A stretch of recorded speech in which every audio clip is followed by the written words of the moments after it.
Back in 1981, I had the American dream, the beautiful wife, the house in the suburbs, and a beautiful 6-year-old son. And one day I went to work, kissed my son goodbye, and never saw him again. In 2 weeks, I became the parent of a murdered child, and I'll always be the parent of a murdered child. I still have the heartache, I still have the rage. I waited years for justice. I know what it's like to be there waiting for some answers. And over those years, I learned how to do one thing really well, and that's how to catch these bastards and bring them back to justice. I become a manhunter. I'm out there looking for bad guys.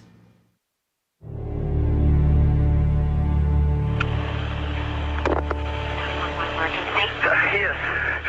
This is Sam Wells over at Space Towers, and there has been an accident. I just walked in from a camping trip. You know the address?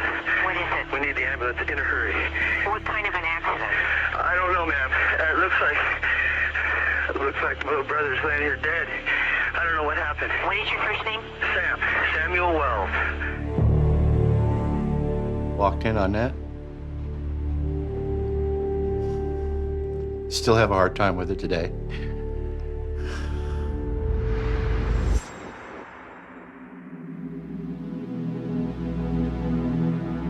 There was just no sign of life whatsoever.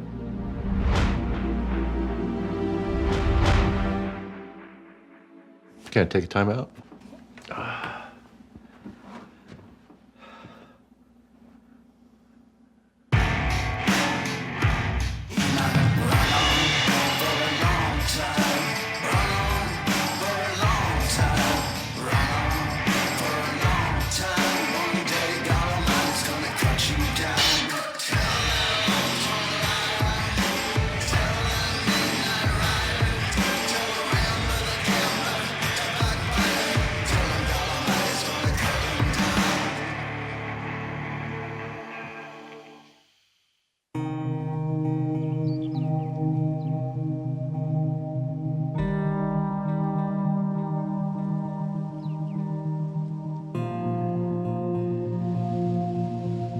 My boys were very typical little boys, and they were very close to the same age, so they almost looked like triplets.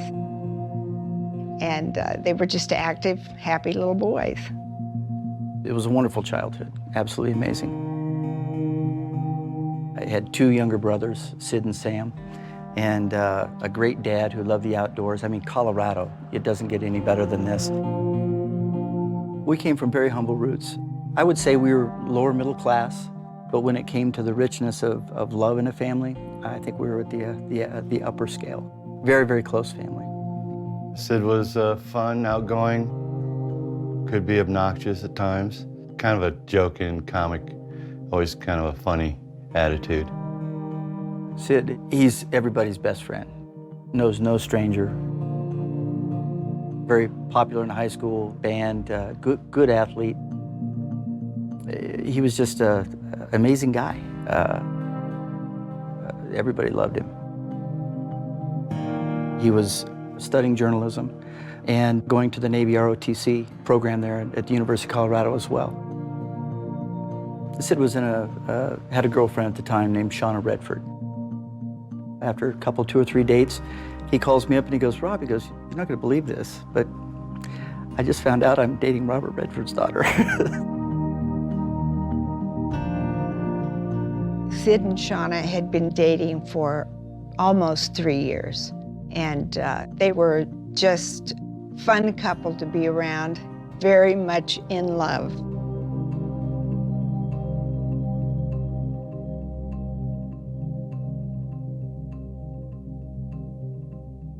We had a condo in Boulder, Colorado called the Spanish Towers.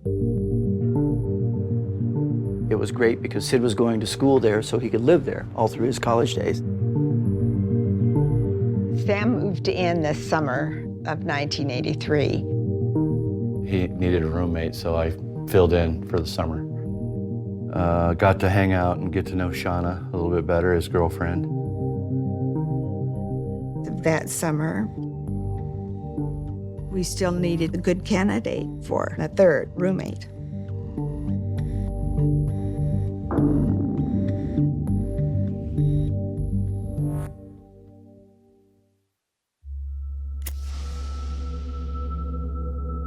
Smika was a new person in our lives, so we didn't know him very well.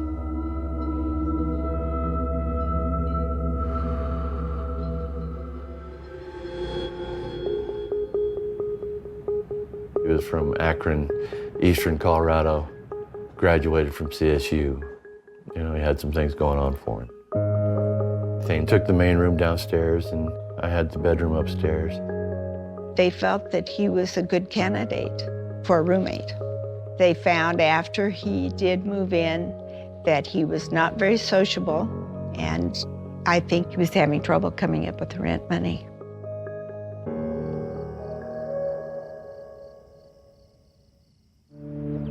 On the afternoon of August 1st, 1983, at about 12:26 in the afternoon, the Boulder Police Communications Center got a report of a man not breathing.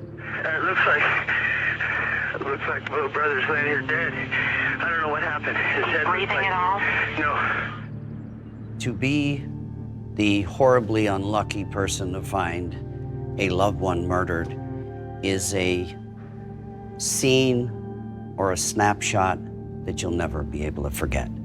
It is a gigantic cross to bear for a loved one. Police and fire officials were met by Sam Wells. At the elevator, Sam took him into the apartment, and on the living room floor of the apartment, they found Sidney Wells, dead of an apparent gunshot wound to the head.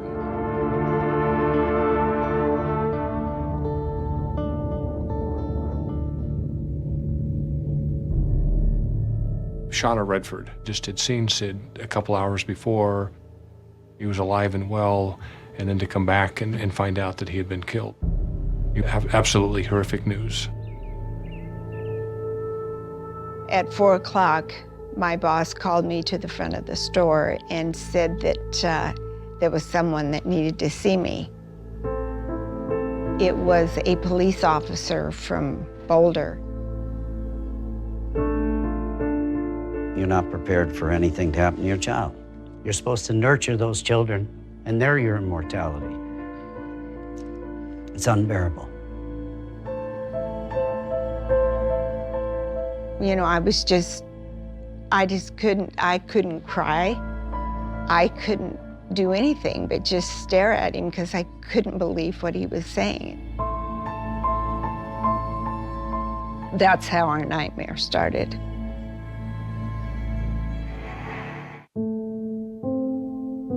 On August 1st of 1983, I received a phone call from my brother Sam. He told me Sid was gone, that he was killed and murdered, and that he walked in and found him.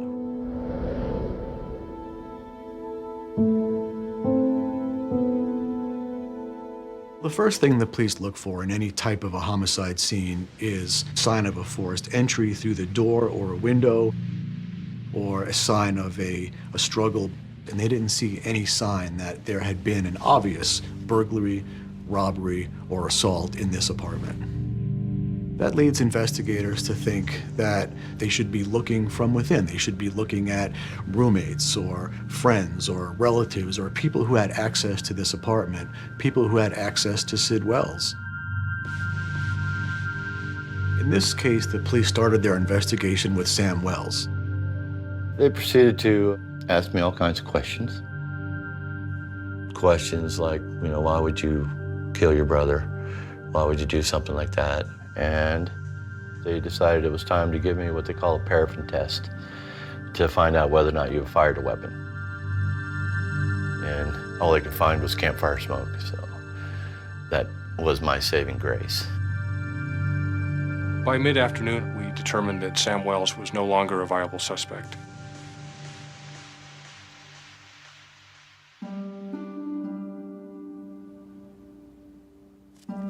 We had just gone through losing Sid's dad in 1981, and 2 years later, this tragedy happened. And it was just almost too much for all of us. Of course, I just wanted to know why. Who'd want to kill Sid, you know? It is the simple question that all victims ask. Before we can really grieve, before we can close that chapter of our lives, we need to see that person held accountable. My initial involvement in this case was being assigned to the crime scene. Mr. Wells was found laying face down on the floor, died from what appeared to be a shotgun wound to the back of his head.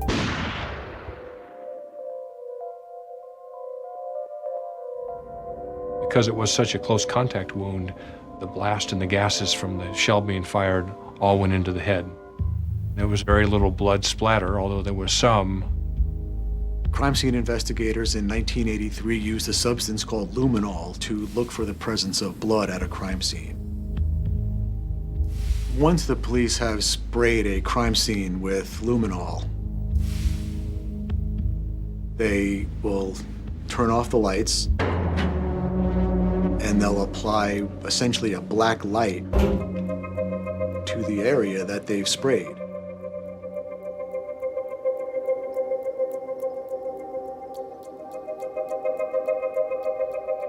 And if there's a presence or a presumptive presence of blood or any kind of bodily fluid, that scene will light up in a fluorescent color. We got quite a bit of reaction. Somebody with something with blood on it had been moving around the apartment.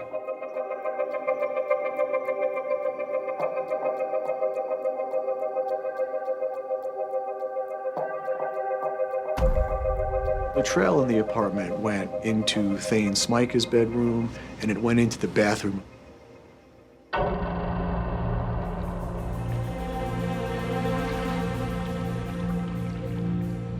In the downstairs bathroom, we noticed that there was a red ring in that toilet.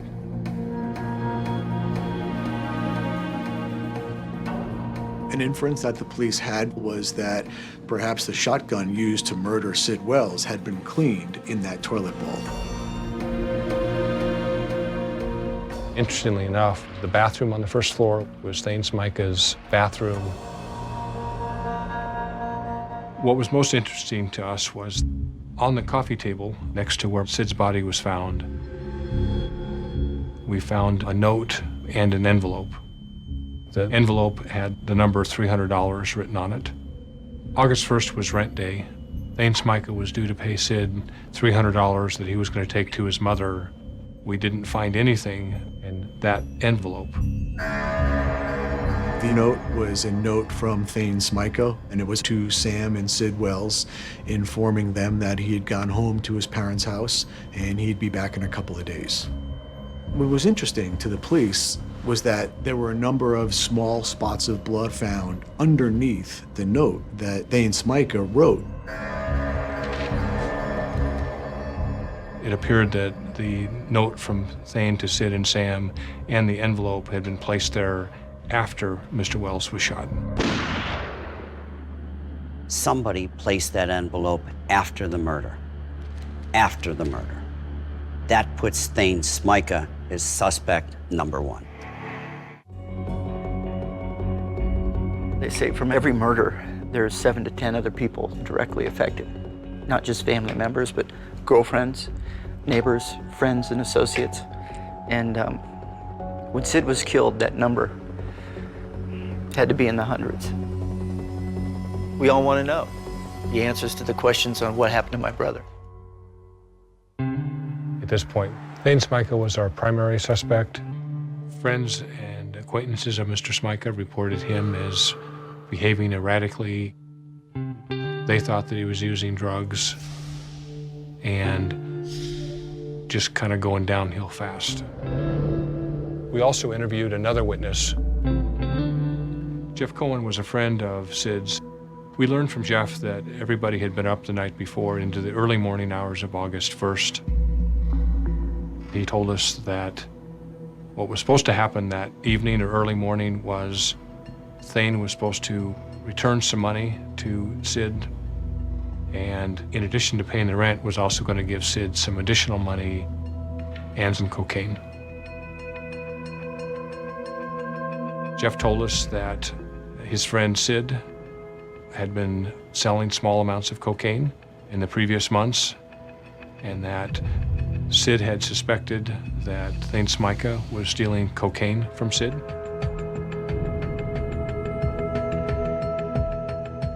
It's our belief that Thayne Smika that night didn't have the cocaine or the money to give back to Sidney Wells. I'm the father of a college student, and I think it would be very naive to not think that your college-age son might be trying recreational drugs. He might sell recreational drugs here or there. It's not a reason for someone to kill Sid Wells. It's not a reason for police not to investigate this case. Sid Wells was murdered in cold blood. That's what this case is about. At this stage of the investigation, Thayne Smika is the focus. Based on the note that Thayne Smika had left his roommates, the police were able to locate him in Akron, Colorado, which is where Thayne's parents were living at the time. Testing 1, 2, 3, 4. This will be a taped interview with Thayne, last name Smika. Mr. Smika did not appear to be particularly nervous, didn't appear to be too surprised that the detectives were there, certainly wasn't surprised to learn that his roommate had been killed. There was no emotion shown by Mr. Smika. So you say you left about, what time? 10, 11, 10.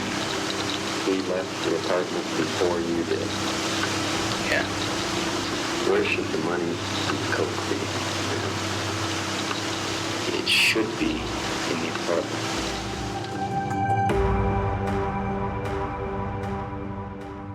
Despite what we heard from Thayne Smika, no money was found on Sidney Wells' person, nor was any money or cocaine found in the apartment.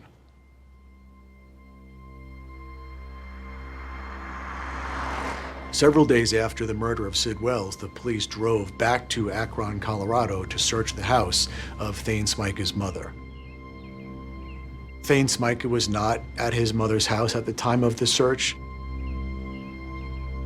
Thayne Smika's mother talked about some not very complimentary character traits. Mrs. Smika thought that her son may be a psychopath and may very well have been involved in the murder of Sidney Wells. It was pretty significant coming from a parent, and especially a mother. We had a search warrant for the house. One of the first areas that we searched was the bedroom closet. We pulled a box off the shelf, and inside that box we found a 20-gauge shotgun. We knew that Mr. Wells had been killed with a 20-gauge shotgun. What added to that suspicion was Thayne Smika's sister, who lived in the house, telling us that they had just cleaned that room and that previous to August 1st, 1983, that gun wasn't in that bedroom. I remember feeling at the time that we'd probably had our man.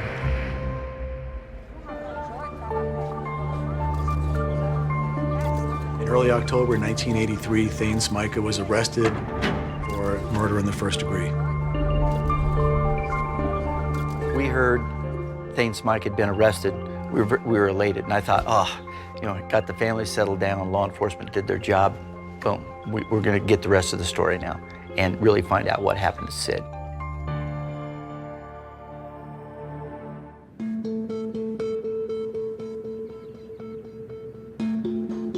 I certainly had a feeling of relief that we had solved the case. But within the next few days, the DA's office, who had approved the arrest warrant for Mr. Smika, came back to us and said that they felt that there was not enough evidence. As a result, they wouldn't be filing the murder charges against Mr. Smika. Bail was set and he was released.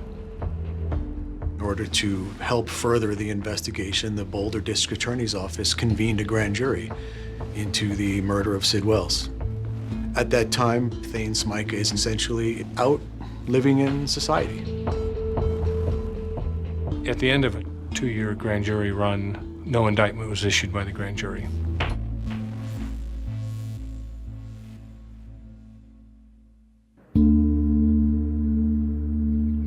When we found out they had not indicted him, we couldn't believe it. shock, absolute, complete mystification. Grief turned into anger that day.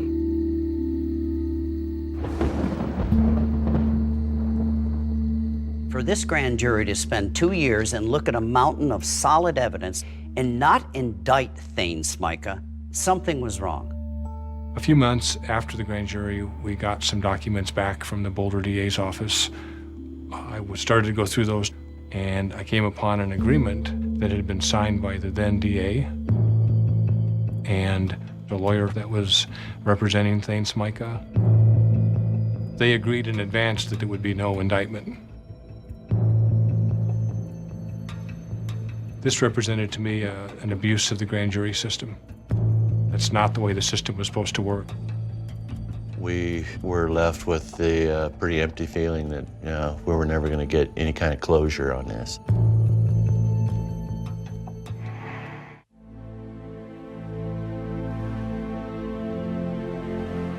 The detectives felt that Thayne Smika was guilty. Everything pointed to Thayne Smika, but we couldn't touch him because an arrest warrant wasn't issued. It was just difficult to even get out of bed in the mornings. Shauna quit college. She grieved in ways that I can't even imagine. We found out that the district attorney had guaranteed Thayne Smika would not be indicted by the grand jury. To this day, my family doesn't know why the DA made that deal with Thayne Smika. Cops are powerless unless there's an indictment, unless that DA's office says, go arrest this guy. So cops can knock on the DA's door every day and say, we have the perpetrator. He's gonna run. If you don't let us arrest him, he's gonna run.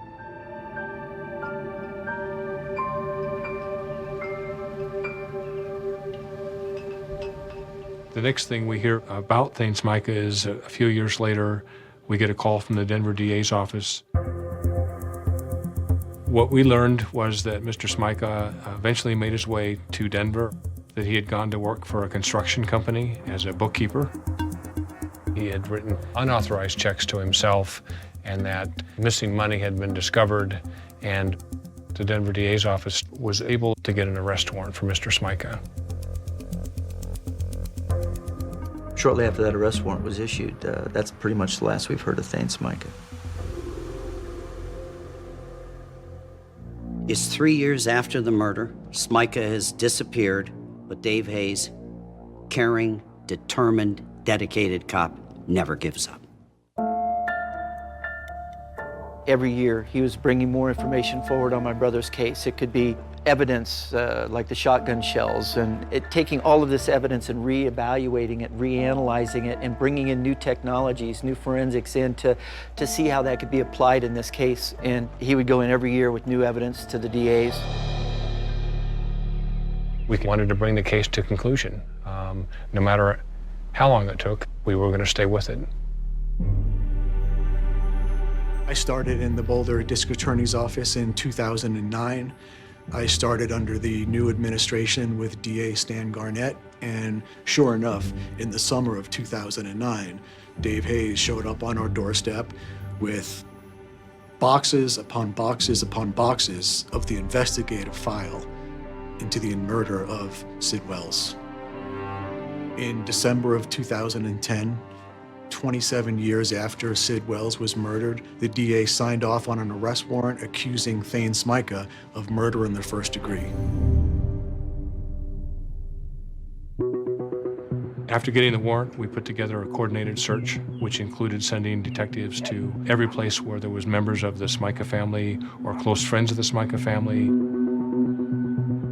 Unfortunately, the family, without exception, told us they did not know where Thayne was and did not know how to locate him. I think mistakes were made. I think this family has suffered what my family did. Incompetence, bad judgment, mistakes, and that precluded the real bad guy, the guy that killed Sid, from facing justice.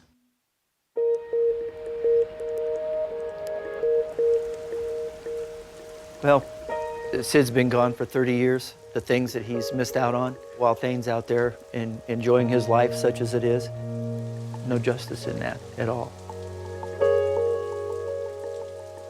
Sid's unsolved murder has just been agonizing for us. My brother who found Sid, his life has been forever changed. It's almost like he's frozen in that moment in time. There's not a day that goes by that I don't think about it. Would love to see Thayne Smika arrested and charged duly. It would make me very happy. I'd be probably the happiest guy alive. Because of a terminal illness, I don't know that I'll live long enough to see a resolution in this case, but I would hope that I can, and I've never given up hope.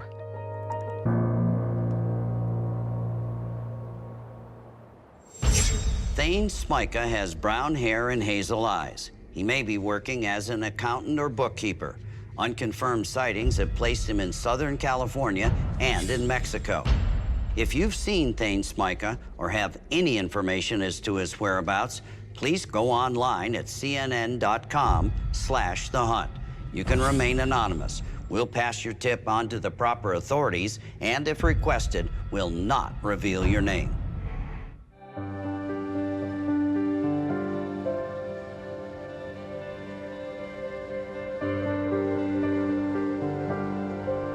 The first time I met Rick Mcclane was at a meeting at the Alpine Congregation of Jehovah's Witnesses. He was a ministerial servant, so he had privileges of helping the elders maybe read during the meeting.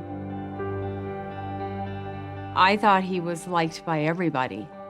He was very easygoing. I could relate with Rick because he worked on high-performance cars. And I've worked on race boats and race cars myself. And so on that level, we had a lot in common. And often, our two families would work together out in the door-to-door ministry. We started doing family things with them right after their daughter was born. They wanted to go on vacation with us in the summers. They invited us over to dinner a lot, so we ended up doing a lot of things with the Mcclanes. He was always wanted to do stuff with us kids, whether it be like, do you guys want to go like play games at the arcade, or do you want to go get ice cream? He was definitely respected in the church. I feel like everyone got along with him. He was definitely trusted, well-liked.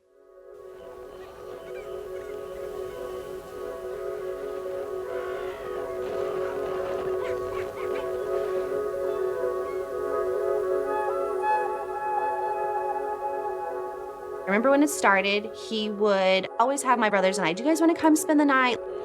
So we would spend the night frequently.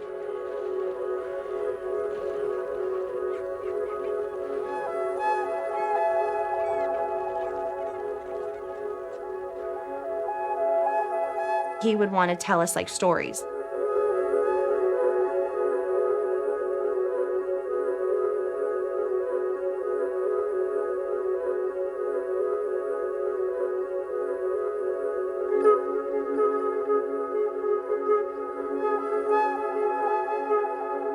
As time went on, that's when he started molesting me.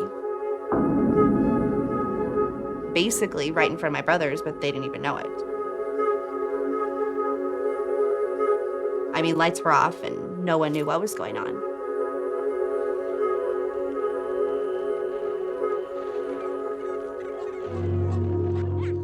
This started probably around 8. It went on for about, I would say till I was about 13. I didn't really know what to do, so I just didn't say anything.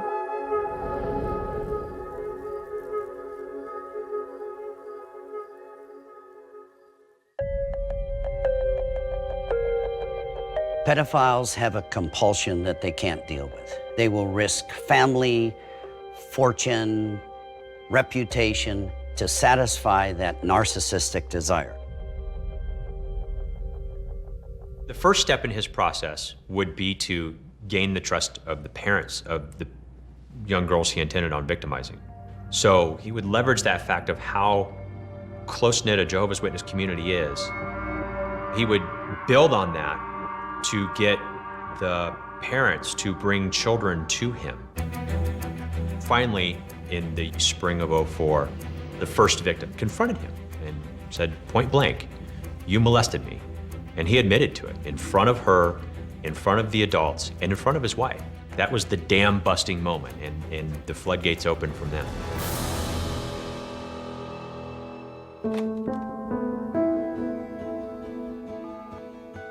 Nancy Mcclane called me and told me someone had come forward and told them that she had been molested by Rick.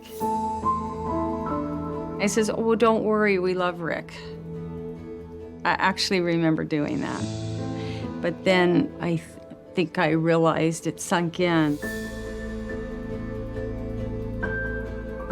She said, "You need to talk to your daughter."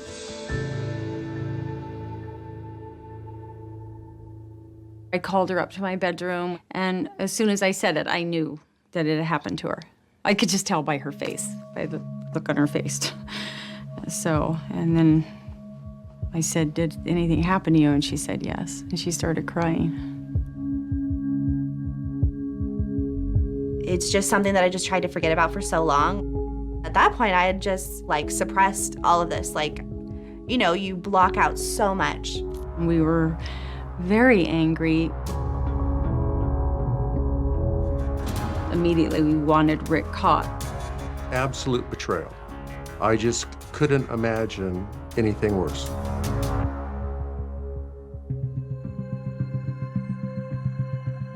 More victims started coming forward through summer of 2004. So at this point, Mcclane's been charged with 16 counts of sexual assault on 4 children. Rick Mcclane's family left him. They packed up all their stuff and moved out and left him on his own. He wrote us a letter apologizing to us and asking for us to remember the good Rick. But I really feel there was no good in him. He started liquidating his businesses, sold off race cars, sold off the properties that he owned. And I kind of believe he had a plan for a long time. He, some level, knew this day was gonna come.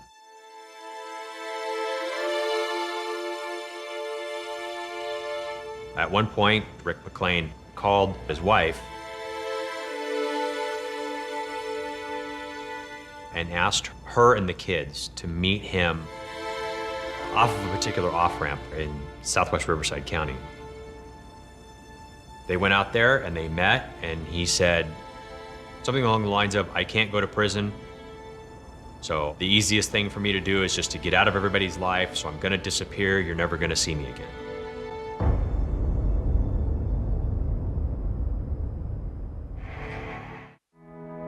Rick Mclean was revealed as a molester. I could not believe that as hard as we had tried to give our kids a good life, that these things had happened. It destroyed my family. I mean, how would it not? Just basically because of this sick individual.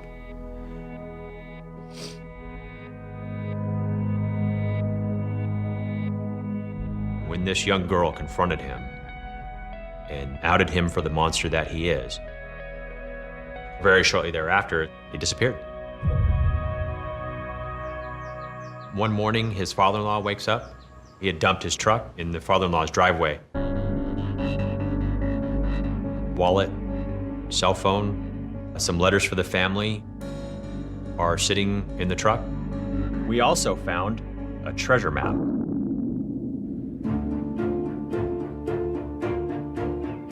There was a schematic on it. There was instructions about where to find this buried container. And Mcclane wrote this cryptic note to his family. He said, "If something happens to me, someone will contact you and tell you where to find the house where this treasure is buried. So on the map, there was a number, 614. We knew it was part of a house number. We weren't sure that we had the complete number. We had no idea what street it was on, didn't know what city it was in, or even what state it was in. We looked and looked and looked and worked with the Postal Service and looked at maps. We're never able to really break the code of the map.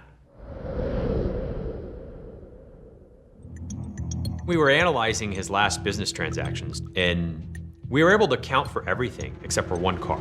It was described as a 3/4 scale replica 1955 Chevy race car. Pretty unique car. And I was actually able to backtrack all the way to the guy who originally built the cars and lives down in Florida. He calls me and says, hey, this guy over in Daytona Beach has one of these cars. So I get a hold of that guy, and he says that he bought the car from this dealership in Georgia. Well, I talked to the guy in Georgia. He bought the car from an auction in Arizona in 2005. Now I'm excited because this falls into my timeline. So I end up with this huge stack of paperwork from all of the auctions that happened in Scottsdale in 2005. Found the car, pulled the information. I didn't recognize the name, but as soon as I read the address, it was the biggest, most exciting moment of the investigation. Oh my God, I decoded the treasure map because the address was the parcel from the treasure map. Perfect, absolute match for the sketch that he had left behind in the truck. I'm thinking this might be my one shot to break this thing open and get this guy in custody. What we found was just a retired guy living by himself in this house. They showed me a picture and they said, do you know this person? And I knew it was Mcclane. A longtime neighbor brought Rick to my house, and Rick was going through a divorce. I invited Rick to stay in the spare bedroom. I didn't know he had a different side. I only feel badly that I helped perpetuate his freedom. It's really sad how these guys work society, how they are able to exist amongst us and constantly count on the charity and goodwill of people. We used the map to identify the exact spot on the side of the house where Mcclane had indicated on the treasure map that something was buried. We called in a special forensics team. Unfortunately, when they dug it up, there was nothing there, but there was an indentation in the ground that showed that a container had been buried there just as he had described in the treasure map. Our best guess is that he hid some money or maybe some other important documents in there to try to keep him away from law enforcement. Once he decided to leave the house where he was staying, he dug it up and took it with him.